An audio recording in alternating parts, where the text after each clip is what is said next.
Secunderabad GHMC zonal కార్యాలయంలో ACB సోదాలు చేపట్టింది. అసిస్టెంట్ సిటీ ప్లానర్ విఠల్ రావు ఆదాయానికి మించి భారీగా ఆస్తులు సంపాదించారని గుర్తించారు.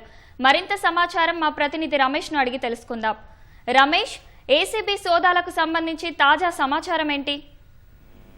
సికింద్రాబాద్ జోనల్ కార్యాలయంలో ఏసీబీ అధికారులు సోదాలు నిర్వహిస్తున్నారు. ఒక బాధితుల నుంచి కూడా భవన నిర్మాణం అనుమతి ఇవ్వడానికి సిటీ ప్లానర్ గా ఉన్న విఠల్ రావు 8 లక్షల రూపాయల వరకు లంచం డిమాండ్ చేసినట్లయితే అధికారులైతే గుర్తించడం జరిగింది. బాధితులు కొంతవరకు డబ్బులు ఇచ్చినప్పటికీ మరికొంత డబ్బులు ఇవ్వాల్సిందిగా డబ్బులు ఇవ్వకపోవడంతో కూడా అతనికి సంబంధించిన అనుమతి రద్దు చేసినట్టు కూడా ఆ బాధితుడు ఏసీబీ అధికారులను ఆశ్రయించినట్టు తెలుస్తుంది. ఏసీబీ ఆశ్రయించిన తర్వాత నేరుగా ఈ విషయం నుంచి కూడా ఏసీబీ అధికారులు జీహెచ్ఎంసీ ఎక్కడైతే సికింద్రాబాద్ జోనల్ కమిషనర్ లోని సిటీ ప్లానర్ కార్యాలయం అతను పనిచేస్తున్నాడో అతని కార్యాలయంతో పాటు అతని నివాసం మేడుపల్లిలోని అతని నివాసం, తర్వాత నల్లకుంటలోని సంబంధించి కూడా ఒక ప్రైవేటు అతని కార్యాలయం కూడా ఉన్నట్లయితే ఏసీబీ అధికారులు అయితే గుర్తించి అక్కడ కూడా ప్రస్తుతం సోదాలు అయితే నిర్వహిస్తున్నారు. దీంట్లో ఆ సోదాల్లో భాగంగా భారీగా ఆస్తులు కూడబెట్టినారని చెప్పి కూడా ఏసీబీ అధికారులు అయితే గుర్తించడం జరిగింది. ప్రస్తుతం ఈ సోదాలు ఇంకా కొనసాగుతున్నాయి. ఈ సోదాల తర్వాత అతను ఎంతవరకు అంటే ఎక్కడెక్కడ ఆస్తులు కూడబెట్టారన్నది కూడా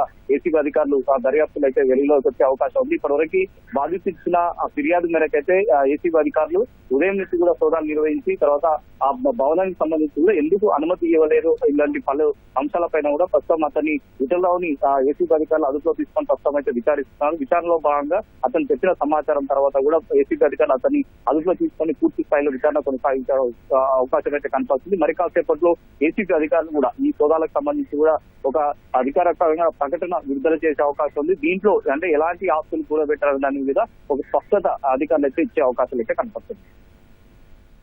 ధన్యవాదాలు రమేష్.